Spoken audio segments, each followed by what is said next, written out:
ਸ੍ਰੀ ਦਰਬਾਰ ਸਾਹਿਬ ਅੰਮ੍ਰਿਤਸਰ ਦਾ ਨਿਆਰਾ ਮਹੱਤਵ। ਵਾਹਿਗੁਰੂ ਜੀ ਕਾ ਖਾਲਸਾ ਵਾਹਿਗੁਰੂ ਜੀ ਕੀ ਫਤਿਹ। ਅੰਮ੍ਰਿਤਸਰ ਸਰੋਵਰ ਦੀ ਪਰਿਕਰਮਾ ਕਰਨ ਵੇਲੇ ਸਲੈਬਾਂ ਉੱਤੇ ਸੰਭਲ ਕਦਮ ਰੱਖੋ। ਹਰ ਇੱਕ ਸਲੈਬ ਹੇਠਾਂ ਸੈਂਕੜੇ ਸ਼ਹੀਦ ਸਿੰਘਾਂ ਦੇ ਸਿਰ ਹਨ। ਵਿਚਾਰ ਪ੍ਰੋਫੈਸਰ ਪੂਰਨ ਸਿੰਘ। ਜੂਨ 1984 ਵਿੱਚ ਭਾਰਤੀ ਫੌਜ ਦੁਆਰਾ ਸਿੱਖਾਂ ਦੇ ਸ਼੍ਰੋਮਣੀ ਧਾਰਮਿਕ ਅਸਥਾਨ ਸ੍ਰੀ ਦਰਬਾਰ ਸਾਹਿਬ ਉੱਤੇ ਕੀਤੇ ਗਏ ਹਮਲੇ ਉਪਰੰਤ ਪੈਦਾ ਹੋਈ ਹਾਲਤ ਬਾਰੇ ਹਰ ਟਿੱਪਣੀਕਾਰ, ਉਸ ਦੀ ਕੌਮਜ਼ਾਤ ਜਾਂ ਵਿਚਾਰਧਾਰਾ ਕੋਈ ਵੀ ਹੋਵੇ, ਇਸ ਨਿਰਣੇ ਤੇ ਅਪੜਿਆ ਕਿ ਇਸ ਘਟਨਾ ਨੇ ਆਮ ਰੂਪ ਵਿੱਚ ਹੀ ਸਿੱਖ ਭਾਈਚਾਰੇ ਅੰਦਰ ਭਾਰਤੀ ਰਾਜ ਪ੍ਰਤੀ ਗੁੱਸੇ ਤੇ ਬੇਗਾਨਗੀ ਦੀ ਤੀਬਰ ਤਰੰਗ ਪੈਦਾ ਕਰ ਦਿੱਤੀ ਸੀ। ਸਿੱਖ ਜਗਤ ਅੰਦਰ ਇਸ ਘਟਨਾ ਲਈ ਜ਼ਿੰਮੇਵਾਰ ਤੱਥਾਂ, ਤਾਕਤਾਂ ਤੇ ਵਿਅਕਤੀਆਂ ਬਾਰੇ ਸਮਝਦੇ ਵਖਰੇਵਿਆਂ ਦੇ ਬਾਵਜੂਦ ਸਿੱਖਾਂ ਦੇ ਲਗਭਗ ਸਾਰੇ ਵਰਗਾਂ ਨੇ ਭਾਰਤ ਅੰਦਰ ਹਿੰਦੂ ਹੁਕਮਰਾਨਾਂ ਹੱਥੋਂ ਅਪਮਾਨਿਤ ਹੋਏ ਮਹਿਸੂਸ ਕੀਤਾ ਅਤੇ ਇਸ ਵਾਰਦਾਤ ਨੂੰ ਆਜ਼ਾਦ ਭਾਰਤ ਅੰਦਰ ਸਿੱਖ ਕੌਮ ਨਾਲ ਹੋਈਆਂ ਬੇਇਨਸਾਫੀਆਂ ਤੇ ਵਧੀਕੀਆਂ ਦੇ ਸਿਲਸਿਲੇ ਦੀ ਇੰਤਹਾ ਵਜੋਂ ਲਿਆ ਗਿਆ। ਸੁਭਾਵਿਕ ਹੀ ਇਸ ਹਮਲੇ ਦੀ ਸਭ ਤੋਂ ਵੱਧ ਕਸਕ ਧਾਰਮਿਕ ਸ਼ਰਧਾ ਭਾਵ ਰੱਖਣ ਵਾਲੇ ਸਿੱਖ ਵਰਗ ਨੇ ਮੰਨੀ। ਸਿੱਖ ਜਗਤ ਅੰਦਰ ਇਸ ਵਰਗ ਦੀ ਗਿਣਤੀ ਨਿਗੁਣੀ ਨਹੀਂ, ਚੋਖੀ ਹੈ। ਇਹ ਗੱਲ ਨਹੀਂ ਕਿ ਆਪਣੇ ਧਾਰਮਿਕ ਸ਼ਰਧਾ ਭਾਵ ਦੀ ਵਜ੍ਹਾ ਕਰਕੇ ਇਹ ਵਰਗ ਹਮਲੇ ਤੋਂ ਪਹਿਲਾਂ ਆਮ ਰੂਪ ਵਿੱਚ ਹੀ ਰਾਜ ਜਾਂ ਸਰਕਾਰ ਵਿਰੋਧੀ ਝੁਕਾਅ ਰੱਖਦਾ ਸੀ। ਦਰਬਾਰ ਸਾਹਿਬ ਉੱਤੇ ਫੌਜੀ ਹਮਲੇ ਤੋਂ ਪਹਿਲਾਂ ਇਹ ਵਰਗ ਰਾਜਸੀ ਵਿਚਾਰਧਾਰਾ ਤੇ ਵਫਾਦਾਰੀ ਦੇ ਪੱਖੋਂ ਵੰਨ-ਸੁਵੰਨੀ ਤਸਵੀਰ ਮੁਹੱਈਆ ਕਰਦਾ ਸੀ। 1947 ਤੋਂ ਬਾਅਦ ਭਾਰਤ ਅੰਦਰ ਸਿੱਖ ਕੌਮ ਨੂੰ ਲਗਾਤਾਰ ਭੁਗਤਣੀ ਪੈ ਰਹੀ ਫਿਰਕੂ ਵਿਤਕਰੇਬਾਜ਼ੀ, ਧੱਕੇ ਧੋੜੇ ਤੇ ਬੇਇਨਸਾਫੀਆਂ ਦੇ ਬਾਵਜੂਦ ਧਾਰਮਿਕ ਸ਼ਰਧਾ ਭਾਵ ਰੱਖਣ ਵਾਲੇ ਸਿੱਖ ਵਰਗ ਦੇ ਹਿੱਸੇ ਭਾਰਤੀ ਰਾਜ ਭਾਗ ਨਾਲ ਚੀੜੇ ਰੂਪ ਵਿੱਚ ਜੁੜੇ ਆ ਰਹੇ ਸਨ। ਉਹਨਾਂ ਚੋਂ ਕੁਝ ਕੁ ਅਲੱਗ-ਅਲੱਗ ਖੇਤਰਾਂ ਅੰਦਰ ਉੱਚੀਆਂ ਪਦਵੀਆਂ ਤੇ ਸੁਸ਼ੋਭਿਤ ਸਨ, ਜਿਨ੍ਹਾਂ ਨੂੰ ਵਿਅਕਤੀਗਤ ਜਾਂ ਸਮੂਹਕ ਪੱਧਰ ਤੇ ਭਾਰਤੀ ਰਾਜ ਪ੍ਰਬੰਧ ਦੇ ਖਿਲਾਫ ਕੋਈ ਵੱਡੀ ਸ਼ਿਕਾਇਤ ਨਹੀਂ ਸੀ। ਉਹਨਾਂ ਚੋਂ ਬਹੁਤੇ ਆਮ ਕਰਕੇ ਹੀ ਰਾਜਨੀਤੀ ਤੋਂ ਪਰਹੇਜ਼ ਕਰਕੇ ਚੱਲ ਰਹੇ ਸਨ। ਸਿੱਖ ਰਾਜਨੀਤੀ ਤੋਂ ਤਾਂ ਖਾਸ ਕਰਕੇ ਹੀ ਉਹਨਾਂ ਚੋਂ ਕਈਆਂ ਦਾ ਸਿੱਖ ਕੌਮ ਦੀਆਂ ਰਾਜਸੀ ਉਮੰਗਾਂ ਪ੍ਰਤੀ ਵਤੀਰਾ ਖਾਸ ਕਰਕੇ ਨੱਕ ਚਾੜ੍ਹਵਾਂ ਸੀ। ਆਪਣੇ ਆਪ ਨੂੰ ਧਾਰਮਿਕ ਤੌਰ ਤੇ ਸਿੱਖ ਭਾਈਚਾਰੇ ਦਾ ਅੰਗ ਸਮਝਦੇ ਹੋਏ ਵੀ ਉਹ ਰਾਜਨੀਤਿਕ ਤੌਰ ਤੇ ਆਪਣੇ ਆਪ ਨੂੰ ਭਾਰਤੀ ਰਾਜ ਦੇ ਸੁਤੰਤਰ ਨਾਗਰਿਕ ਤਸੱਵਰ ਕਰਦੇ ਸਨ ਅਤੇ ਆਪਣੇ ਇਸ ਸੈਕੂਲਰ ਅਕੀਦੇ ਉੱਤੇ ਉਚੇਚਾ ਫਖਰ ਮਹਿਸੂਸ ਕਰਦੇ ਸਨ। ਪਰੰਤੂ ਦਰਬਾਰ ਸਾਹਿਬ ਉੱਤੇ ਫੌਜੀ ਹਮਲੇ ਦੀ ਵਾਰਦਾਤ ਨੇ ਇਸ ਵਰਗ ਦੀ ਸੋਚ ਅਤੇ ਸੰਵੇਦਨਾ ਨੂੰ ਇੱਕ ਜ਼ੋਰਦਾਰ ਝੰਜੋੜਾ ਦੇ ਦਿੱਤਾ, ਜਿਸ ਨਾਲ ਭਾਰਤੀ ਰਾਜ ਅੰਦਰ ਸਿੱਖਾਂ ਦੀ ਸਥਿਤੀ ਤੇ ਰੁਤਬੇ ਬਾਰੇ ਇਸ ਵਰਗ ਦੇ ਸਵੈ ਸਿਰਜੇ ਭਰਮ ਚਕਨਾਚੂਰ ਹੋ ਕੇ ਰਹਿ ਗਏ। ਭਰਮਾਂ ਦੇ ਸੰਸਾਰ ਵਿੱਚ ਸੁਖੀ ਵਸ ਰਹੇ ਇਸ ਵਰਗ ਨੇ ਆਪਣੇ ਆਪ ਨੂੰ ਅਚਾਨਕ ਇੱਕ ਕੌੜੇ ਅਤੇ ਦੁਖਾਵੇਂ ਰਾਜਨੀਤਿਕ ਯਥਾਰਥ ਦੇ ਸਨਮੁਖ ਖਲੋਤੇ ਪਾਇਆ। ਇਸ ਨਾਲ ਕਈਆਂ ਦੀ ਸੋਚ ਅੰਦਰ ਇੱਕਦਮ ਤਿੱਖਾ ਬਦਲਾਅ ਆ ਗਿਆ। ਕਈਆਂ ਦੀਆਂ ਖੜੇ ਪੈਰੀਂ ਰਾਜਸੀ ਵਫਾਦਾਰੀਆਂ ਬਦਲ ਗਈਆਂ। ਉਹਨਾਂ ਆਜ਼ਾਦ ਭਾਰਤ ਅੰਦਰ ਆਪਣੇ ਆਪ ਨੂੰ ਪਹਿਲੀ ਵਾਰ ਇੱਕ ਦਬਾਏ ਤੇ ਦੁਰਕਾਰੇ ਹੋਏ ਘੱਟ ਗਿਣਤੀ ਭਾਈਚਾਰੇ ਦਾ ਅੰਗ ਮਹਿਸੂਸ ਕੀਤਾ। ਸ਼ਰਧਾਲੂ ਸਿੱਖਾਂ ਦੇ ਮਨਾਂ ਉੱਤੇ ਤਾਂ ਜੋ ਬੀਤੀ ਸੋ ਬੀਤੀ। ਜਿਹੜੇ ਸਿੱਖ ਸਮੇਂ ਦੇ ਦੁਸ਼ ਪ੍ਰਭਾਵਾਂ ਹੇਠ ਆਪਣੇ ਧਾਰਮਿਕ ਵਿਸ਼ਵਾਸਾਂ ਤੇ ਸੰਸਕਾਰਾਂ ਨੂੰ ਤਜਾਂਜਲੀ ਦੇ ਗਏ ਸਨ ਅਤੇ ਜਿਨ੍ਹਾਂ ਨੇ ਆਪਣੀ ਸਿੱਖ ਪਛਾਣ ਤੇ ਵਿਰਾਸਤ ਨੂੰ ਅਮਲੀ ਤੌਰ ਤੇ ਭੁਲਾ ਦਿੱਤਾ ਹੋਇਆ ਸੀ, ਉਹਨਾਂ ਨੂੰ ਵੀ ਆਪਣੇ ਮਾਨਸਿਕ ਸੰਸਾਰ ਅੰਦਰ ਵੱਡੀ ਖਲਬਲੀ ਮੱਚੀ ਮਹਿਸੂਸ ਹੋਈ। ਦਰਬਾਰ ਸਾਹਿਬ ਉੱਤੇ ਹਮਲੇ ਦੀ ਖਬਰ ਸੁਣਦਿਆਂ ਹੀ ਉਹਨਾਂ ਦੀਆਂ ਆਪਣੇ ਧਰਮ, ਸੱਭਿਆਚਾਰ ਤੇ ਵਿਰਸੇ ਨਾਲ ਸਾਂਝਾਂ ਮੁੜ ਹਰੀਆਂ ਹੋ ਗਈਆਂ ਅਤੇ ਉਹਨਾਂ ਦੇ ਮਨਾਂ ਅੰਦਰ ਇੱਕਦਮ ਤੇ ਆਪ ਮੁਹਾਰੇ ਹੀ ਸਿੱਖੀ ਪ੍ਰੇਮ ਤੇ ਜਜ਼ਬੇ ਦੀਆਂ ਛੱਲਾਂ ਵਗ ਤੁਰੀਆਂ। ਇੱਥੋਂ ਤੱਕ ਕਿ ਉਹ ਸਿੱਖ ਜਿਹੜੇ ਮਾਰਕਸਵਾਦੀ ਵਿਚਾਰਧਾਰਾ ਦੇ ਪ੍ਰਭਾਵ ਹੇਠ ਚੜ੍ਹਦੀ ਉਮਰੇ ਧਰਮ ਤੋਂ ਆਮ ਰੂਪ ਵਿੱਚ ਹੀ ਆਕੀ ਹੋ ਗਏ ਸਨ, ਉਹਨਾਂ 'ਚੋਂ ਵੀ ਬਹੁਤ ਸਾਰਿਆਂ ਅੰਦਰ ਮੁੜ ਤੋਂ ਸਿੱਖੀ ਪਿਆਰ ਦਾ ਅਮੋੜ ਜਜ਼ਬਾ ਉਮੜ ਆਇਆ ਅਤੇ ਉਹਨਾਂ ਮੁੱਦਤਾਂ ਬਾਅਦ ਆਪਣੇ ਆਪ ਨੂੰ ਘਰ ਪਰਤੇ ਮਹਿਸੂਸ ਕੀਤਾ। ਪੰਜਾਬੀ ਸਾਹਿਤ ਦੇ ਬਾਬਾ ਬੋੜ ਕਰਕੇ ਜਾਣੇ ਜਾਂਦੇ ਸੰਤ ਸਿੰਘ ਸੇਖੋਂ ਦਿੱਲੀ ਤੋਂ ਛਪਦੇ ਸੇਧ ਨਾਂ ਦੇ ਮਾਰਕਸਵਾਦੀ ਵਿਚਾਰਧਾਰਾ ਮਾਸਕ ਪੱਤਰ ਦੇ ਸੰਪਾਦਕ ਰਹੇ ਗੁਰਵੇਲ ਸਿੰਘ ਪੰਨੂ, ਪੰਜਾਬੀ ਯੂਨੀਵਰਸਿਟੀ ਪਟਿਆਲਾ ਤੋਂ ਸੇਵਾ ਮੁਕਤ ਹੋਏ ਡਾਕਟਰ ਨਾਜਰ ਸਿੰਘ ਆਦਿ ਇਸ ਪ੍ਰਸੰਗ ਵਿੱਚ ਖਾਸ ਤੌਰ ਤੇ ਜ਼ਿਕਰਯੋਗ ਨਾਂ ਹਨ। ਇਸ ਤੋਂ ਇਲਾਵਾ ਲੱਖਾਂ ਦੀ ਗਿਣਤੀ ਵਿੱਚ ਆਮ ਸਧਾਰਨ ਸਿੱਖ, ਜਿਨ੍ਹਾਂ ਦਾ ਸਿੱਖ ਮਸਲਿਆਂ ਜਾਂ ਸਿੱਖ ਰਾਜਨੀਤੀ ਨਾਲ ਇਸ ਤੋਂ ਪਹਿਲਾਂ ਉੱਕਾ ਹੀ ਕੋਈ ਵਾਹ ਵਾਸਤਾ ਨਹੀਂ ਸੀ ਅਤੇ ਜੋ ਬਾਹਰਮੁਖੀ ਹਾਲਤਾਂ ਤੋਂ ਬੇਵਾਸਤਾ ਆਪੋ ਆਪਣੇ ਧੰਦਿਆਂ ਕਾਰੋਬਾਰਾਂ ਵਿੱਚ ਮਸ਼ਰੂਫ ਸਨ, ਦਰਬਾਰ ਸਾਹਿਬ ਉੱਤੇ ਹਮਲੇ ਦੀ ਖਬਰ ਨੇ ਉਹਨਾਂ 'ਚੋਂ ਬਹੁਤ ਜਣਿਆਂ ਦੀ ਸੋਚ ਤੇ ਜ਼ਿੰਦਗੀ ਦਾ ਰੁਖ ਹੀ ਬਦਲ ਕੇ ਰੱਖ ਦਿੱਤਾ। ਇੱਕ ਅਮਰੀਕਾ ਵਿੱਚ ਜੰਮੇ ਪਲੇ ਸਿੱਖ ਦੇ ਸ਼ਬਦਾਂ ਵਿੱਚ 6 ਜੂਨ 1984 ਸਾਡੇ ਲਈ ਜ਼ੀਰੋ ਟਾਈਮ ਹੋ ਗੁਜ਼ਰਿਆ, ਯਾਨੀ ਕਿ 6 ਜੂਨ 1984 ਤੋਂ ਪਹਿਲਾਂ ਦਾ ਜੀਵਨ ਉਹਨਾਂ ਲਈ ਬੇਮਾਨਾ ਹੋ ਗਿਆ ਸੀ। ਉਹ ਪਹਿਲਾਂ ਕੀ ਸੋਚਦੇ ਜਾਂ ਕਰਦੇ ਕਮਾਉਂਦੇ ਸਨ, ਇਸ ਦਾ ਕੋਈ ਅਰਥ ਮਹੱਤਵ ਨਹੀਂ ਸੀ ਰਿਹਾ। ਦਰਬਾਰ ਸਾਹਿਬ ਉੱਤੇ ਹਮਲੇ ਦੀ ਖਬਰ ਨਾਲ ਉਹਨਾਂ ਦੇ ਜੀਵਨ ਦੀ ਇੱਕ ਅਸਲੋਂ ਹੀ ਨਵੀਂ ਸ਼ੁਰੂਆਤ ਹੋ ਗਈ ਸੀ।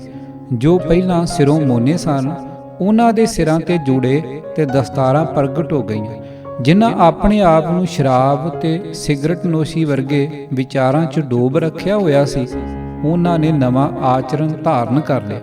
ਜੋ ਧਰਮ ਤੋਂ ਬੇਮੁਖ ਹੋ ਗਏ ਸਨ, ਉਹ ਵਾਪਸ ਧਰਮ ਵੱਲ ਪਰਤ ਆਏ। ਜੋ ਸਿੱਖ ਰਾਜਨੀਤੀ ਤੋਂ ਬੇਵਾਸਤਾ ਸਨ, ਉਹਨਾਂ ਅੰਦਰ ਰਾਜਸੀ ਜਗਿਆਸਾ ਪੈਦਾ ਹੋ ਗਈ ਅਤੇ ਹਰ ਕੋਈ ਆਪੋ ਆਪਣੀ ਸਮਰੱਥਾ ਤੇ ਝੁਕਾਅ ਮੁਤਾਬਕ ਸਿੱਖ ਸੰਘਰਸ਼ ਦੇ ਖੇਤਰ ਅੰਦਰ ਕਰਮਸ਼ੀਲ ਹੋ ਤੁਰਿਆ। ਕਿਸੇ ਨੇ ਬੰਦੂਕ ਚੁੱਕ ਲਈ, ਕਿਸੇ ਨੇ ਕਲਮ ਉਠਾ ਲਈ, ਕਿਸੇ ਨੇ ਜਨਤਕ ਸਰਗਰਮੀ ਦਾ ਪੇੜ ਮੱਲ ਲਿਆ।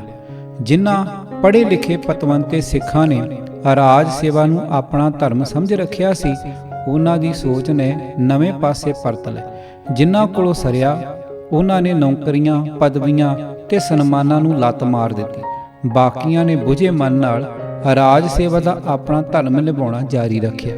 ਇੱਥੇ ਇਹ ਅਹਿਮ ਸਵਾਲ ਖੜਾ ਹੁੰਦਾ ਹੈ ਕਿ ਸਿੱਖ ਭਾਈਚਾਰੇ ਅੰਦਰ ਪ੍ਰਗਟਾਇਆ ਗਿਆ ਇਹ ਗੁਸੈਲਾ ਪ੍ਰਤੀਕਰਮ ਕੀ ਭਾਰਤੀ ਹਾਕਮਾਂ ਦੀ ਅਗਾਊਂ ਗਿਣਤੀ ਤੇ ਯੋਜਨਾ ਵਿੱਚ ਹੈ ਸੀ?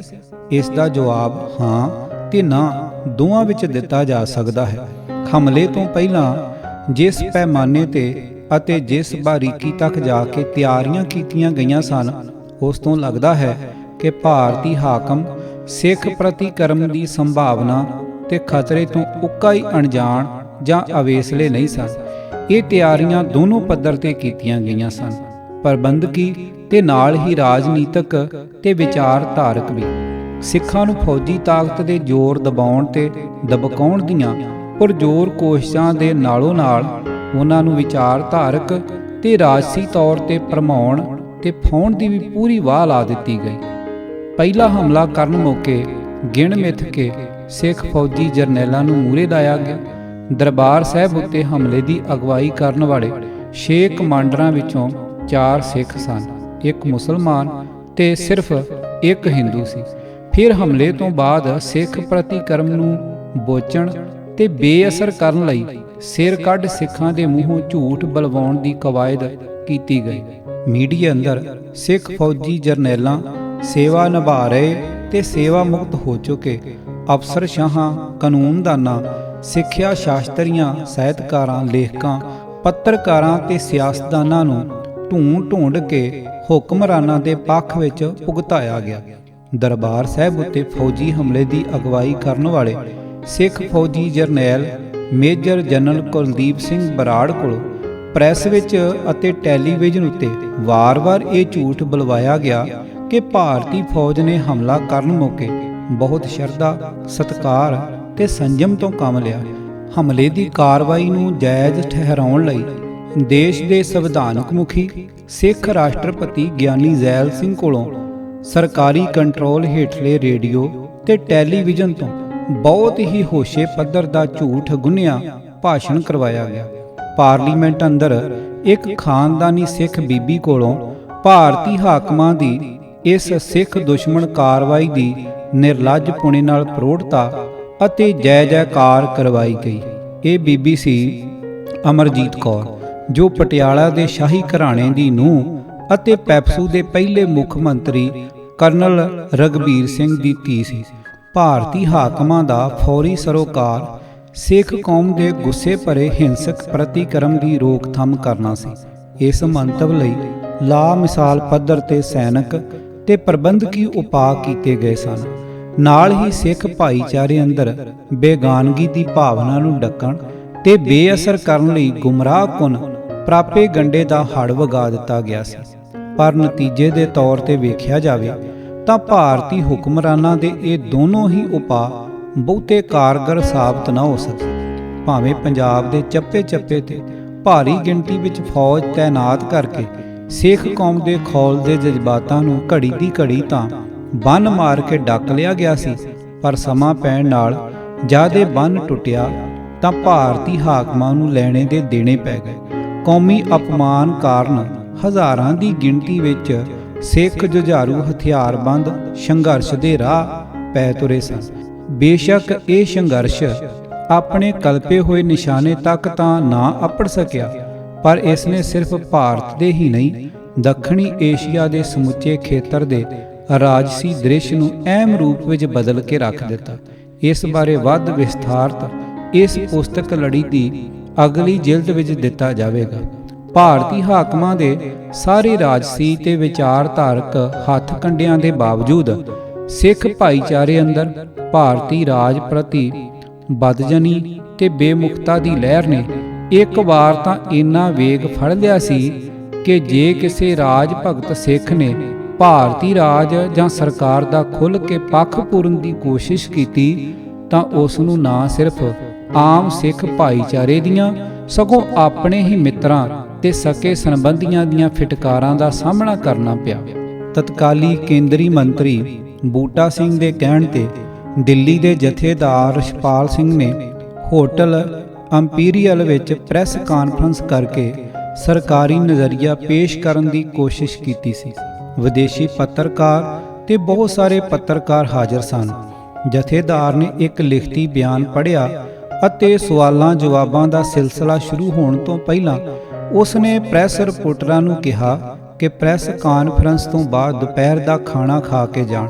ਉਸੇ ਵੇਲੇ ਇੱਕ ਸਿੱਖ ਬੀਬੀ ਸਟੇਜ ਤੇ ਜਾ ਚੜੀ ਅਤੇ ਜਥੇਦਾਰ ਦੇ ਮੂੰਹ ਤੇ ਕਾੜ ਕਰਦੀ ਚਪੇੜ ਜੜ ਦਿੱਤੀ।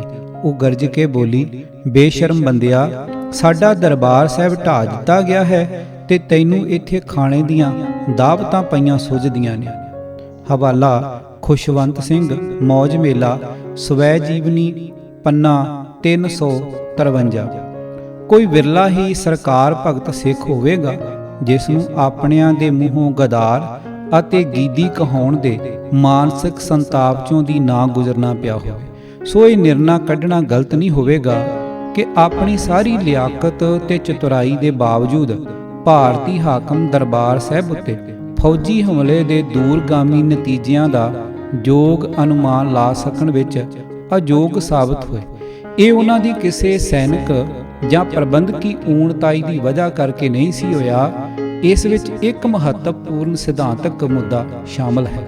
ਦਰਬਾਰ ਸਾਹਿਬ ਉੱਤੇ ਫੌਜੀ ਹਮਲੇ ਨਾਲ ਸਿੱਖ ਕੌਮ ਦੇ ਧਾਰਮਿਕ ਜਜ਼ਬਾਤਾਂ ਤੇ ਭਾਵਨਾਵਾਂ ਨੂੰ ਕਿਸ ਹੱਦ ਤੱਕ ਠੇਸ ਪਹੁੰਚੇਗੀ ਅਤੇ ਇਸ ਨਾਲ ਸਿੱਖ ਕੌਮ ਕਿਸ ਕਦਰ ਮਰਨ ਮਾਰਨ ਤੇ ਉਤਾਰੂ ਹੋ ਜਾਵੇਗੀ, ਇਸ ਗੱਲ ਦਾ ਅਗਾਊਂ ਯੋਗ ਅਨੁਮਾਨ ਲਾਉਣ ਲਈ ਸਿੱਖਾਂ ਦੇ ਸਮੁੱਚੇ ਵਿਚਾਰ ਪ੍ਰਬੰਧ ਤੇ ਉਹਨਾਂ ਦੇ ਮਾਨਸਿਕ ਜਗਤ ਅੰਦਰ ਸ੍ਰੀ ਦਰਬਾਰ ਸਾਹਿਬ ਦੇ ਨਿਆਰੇ ਅਸਥਾਨ ਤੇ ਮਹੱਤਵ ਨੂੰ ਸਮਝਣਾ ਨਿਹਾਇਤ ਜ਼ਰੂਰੀ ਸੀ। ਪਰ ਇਹ ਗੱਲ ਤਾਂ ਹੀ ਸੰਭਵ ਹੋ ਸਕਦੀ ਸੀ ਜੇਕਰ ਮਸਲੇ ਨੂੰ ਸਿੱਖ ਦ੍ਰਿਸ਼ਟੀਕੋਣ ਤੋਂ ਵੇਖਣ ਤੇ ਸਮਝਣ ਦਾ ਯਤਨ ਕੀਤਾ ਜਾਂਦਾ। ਮਸਲਾ ਕਿਉਂਕਿ ਸਿੱਖਾਂ ਦਾ ਸੀ, ਸਿੱਖ ਸੰਵੇਦਨਸ਼ੀਲਤਾ ਦਾ ਸੀ, ਇਸ ਕਰਕੇ ਉਹਨਾਂ ਦਾ ਪ੍ਰਤੀਕਰਮ ਇਸ ਗੱਲ ਤੋਂ ਤੈਅ ਨਹੀਂ ਸੀ ਹੋਣਾ ਕਿ ਕੋਈ ਦੂਸਰਾ ਇਸ ਬਾਰੇ ਕੀ ਸਮਝ ਰੱਖਦਾ ਹੈ। ਇਹ ਗੱਲ ਮੁੱਖ ਰੂਪ ਵਿੱਚ ਇਸ ਮਸਲੇ ਪ੍ਰਤੀ ਸਿੱਖਾਂ ਦੀ ਆਪਣੀ ਸਮਝ ਅਤੇ ਉਹਨਾਂ ਦੀਆਂ ਆਪਣੀਆਂ ਭਾਵਨਾਵਾਂ ਤੋਂ ਹੀ ਨਿਰਧਾਰਤ ਹੋਣੀ ਸੀ।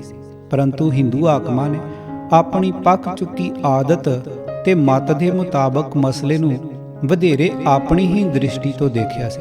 ਇਸ ਨੂੰ ਹਿੰਦੂ ਹਾਕਮ ਵਰਗ ਕੋਲੋਂ ਹੋਈ ਕੋਈ ਅਚੇਤ ਜਾਂ ਅਚਨਚੇਤੀ ਭੁੱਲ ਨਹੀਂ ਕਿਹਾ ਜਾ ਸਕਦਾ। ਇਹ ਭੁੱਲ ਦੇ ਪਿੱਛੇ ਉਹਨਾਂ ਦਾ ਸਮੁੱਚਾ ਦਾਰਸ਼ਨਿਕ ਨਜ਼ਰੀਆ ਅਤੇ ਮੌਕੇ ਦੇ ਰਾਜਨੀਤਿਕ ਮੰਤਵ ਤੇ ਮੁਫਾਦ ਕੰਮ ਕਰਦੇ ਸਨ। ਸਿੱਖਾਂ ਨੂੰ ਉਹਨਾਂ ਦੇ ਧਰਮ ਨੂੰ, ਉਹਨਾਂ ਦੇ ਫਲਸਫੇ, ਸੱਭਿਆਚਾਰ ਤੇ ਵਿਰਸੇ ਨੂੰ, ਉਹਨਾਂ ਦੇ ਵਿਸ਼ਵਾਸਾਂ, ਅਕੀਦਿਆਂ, ਮਨੌਤਾਂ, ਰਹੋ ਰੀਤਾਂ ਤੇ ਕਦਰਾਂ ਕੀਮਤਾਂ ਨੂੰ ਨਾ ਸਮਝਣ ਦੀ ਭੁੱਲ ਹਿੰਦੂ ਲੀਡਰਸ਼ਿਪ ਦੀ ਵਜੂਦ ਸਮੋਈ ਸਿਧਾਂਤਕ ਮਰਜ਼ ਹੈ। ਉਹ ਸਿੱਖਾਂ ਨੂੰ ਹਿੰਦੂਆਂ ਦਾ ਹੀ ਇੱਕ ਵਰਗ ਸਮਝਦੇ ਹਨ ਅਤੇ ਸਿੱਖ ਧਰਮ ਨੂੰ ਹਿੰਦੂ ਮਤ ਹੀ ਇੱਕ ਵੰਨਗੀ ਮੰਨ ਕੇ ਚੱਲਦੇ ਹਨ। ਉਹ ਇਹ ਗੱਲ ਮੰਨਣ ਲਈ ਉੱਕਾ ਹੀ ਰਾਜ਼ੀ ਨਹੀਂ ਕਿ ਸਿੱਖ ਧਰਮ ਆਪਣੇ ਆਪ ਵਿੱਚ ਸੁਤੰਤਰ ਤੇ ਨਿਆਰਾ ਧਰਮ ਹੈ।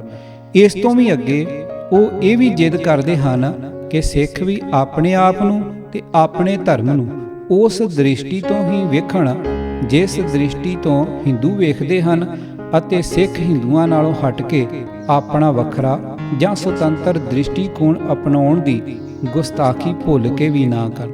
ਹਿੰਦੂ ਵਰਗ ਦੀ ਇਹ ਜ਼ਿੱਦ ਅਤੇ ਸਿੱਖ ਕੌਮ ਦੀ ਇਹ ਗੁਸਤਾਖੀ ਹੀ ਪਿਛਲੇ ਤਕਰੀਬਨ 125 ਸਾਲ ਤੋਂ ਦੋਨਾਂ ਵਰਗਾਂ ਵਿਚਕਾਰ ਸਦੀਵੀ ਖਿੱਚੋਤਾਣ ਦਾ ਕਾਰਨ ਬਣੀ ਆ ਰਹੀ ਹੈ। ਭਾਰਤੀ ਹਾਕਮਾਂ ਨੇ ਆਪਣੀ ਹਿੰਦੂ ਦ੍ਰਿਸ਼ਟੀ ਤੇ ਮਤ ਮੁਤਾਬਕ ਇਹ ਸਮਝ ਲਿਆ ਹੈ ਕਿ ਦਰਬਾਰ ਸਾਹਿਬ ਵੀ ਸਿੱਖਾਂ ਦਾ ਉਸੇ ਤਰ੍ਹਾਂ ਦਾ ਧਾਰਮਿਕ ਕੇਂਦਰ ਹੈ ਜਿਵੇਂ ਕਿ ਮੁਸਲਮਾਨਾਂ ਦਾ ਮੱਕਾ ਅਤੇ ਜਾਂ ਕੈਥੋਲਿਕ ਈਸਾਈਆਂ ਦਾ ਵੈਟੀਕਨ, ਅਤੇ ਇਹ ਸਿੱਖਾਂ ਦਾ ਉਸੇ ਤਰ੍ਹਾਂ ਦਾ ਹੀ ਪਵਿੱਤਰ ਅਸਥਾਨ ਹੈ ਜਿਵੇਂ ਹਿੰਦੂਆਂ ਲਈ ਬਨਾਰਸ, ਕਾਸ਼ੀ ਜਾਂ ਹਰਿਦੁਆਰ। ਆਪਣੀ ਗਲਤ ਸੋਚ ਤੇ ਜਿੱਦ ਦੀ ਵਜ੍ਹਾ ਕਰਕੇ ਉਹ ਇਹ ਗੱਲ ਸਮਝਣ ਦੇ ਸਮਰੱਥ ਨਾ ਹੋ ਸਕੇ ਕਿ ਦਰਬਾਰ ਸਾਹਿਬ ਸਿੱਖਾਂ ਲਈ ਇਹ ਕੁਝ ਤਾਂ ਹੈ ਹੀ, ਪਰ ਇਸ ਨਾਲੋਂ ਵੱਧ ਕੇ ਤੇ ਅਲੱਗ ਹੋਰ ਵੀ ਬਹੁਤ ਕੁਝ ਹੈ। ਜਿੰਨਾ ਚਿਰ ਕੋਈ ਇਸ ਤੱਥ ਨੂੰ ਸ਼ੁੱਧ ਹਿਰਦੇ ਨਾਲ ਸਮਝਣ ਦਾ ਯਤਨ ਨਹੀਂ ਕਰਦਾ, ਉਨਾ ਚਿਰ ਉਸ ਨੂੰ ਦਰਬਾਰ ਸਾਹਿਬ ਉੱਤੇ ਹਮਲੇ ਵਿਰੁੱਧ ਸਿੱਖ ਭਾਈਚਾਰੇ ਦੇ ਅੰਦਰ ਜਾਗੇ ਰੋਹ ਦੀ ਕੈਮਿਸਟਰੀ ਸਮਝ ਨਹੀਂ ਪੈ ਸਕਦੀ। ਸਿੱਖ ਹਿਰਦਿਆਂ ਅੰਦਰ ਸ੍ਰੀ ਦਰਬਾਰ ਸਾਹਿਬ ਦਾ ਕੀ ਰੁਤਬਾ ਹੈ ਅਤੇ ਇਸ ਦੀ ਅਜ਼ਮਤ ਦੀ ਰਾਖੀ ਲਈ ਉਹ ਸੁੱਤੇ ਸਿੱਧ ਹੀ ਆਪਣਾ ਖੂਨ ਵਹਾਉਣ ਲਈ ਕਿਉਂ ਤਤਪਰ ਹੋ ਜਾਂਦੇ ਹਨ, ਇਸ ਰਹੱਸ ਨੂੰ ਸਮਝਣ ਲਈ ਸਿੱਖਾਂ ਦੇ ਫਲਸਫੇ, ਇਤਿਹਾਸ, ਰਵਾਇਤਾਂ ਤੇ ਵਿਸ਼ੇਸ਼ ਸਾਂਚੇ ਵਿੱਚ ਢਲੀ ਹੋਈ ਉਹਨਾਂ ਦੀ ਮਾਨਸਿਕਤਾ ਦਾ ਬੋਧ ਨਿਹਾਇਤ ਜ਼ਰੂਰੀ ਹੈ। ਇਸ ਬੋਧ ਤੋਂ ਬਿਨਾਂ ਇਸ ਰਹੱਸ ਦੀਆਂ ਅੰਤਰੀਵ ਗਹਿਰਾਈਆਂ ਦੀ ਥਾਹ ਪਾ ਸਕਣੀ ਨਾਮੁਮਕਿਨ ਹੈ। ਲੇਖਕ ਸਰਦਾਰ ਅਜਮੇਰ ਸਿੰਘ, ਆਵਾਜ਼ ਭਾਈ ਗੁਰਜੰਟ ਸਿੰਘ ਰੂਪੋਵਾਲੀ। ਵਾਹਿਗੁਰੂ ਜੀ ਕਾ ਖਾਲਸਾ, ਵਾਹਿਗੁਰੂ ਜੀ ਕੀ ਫਤਿਹ।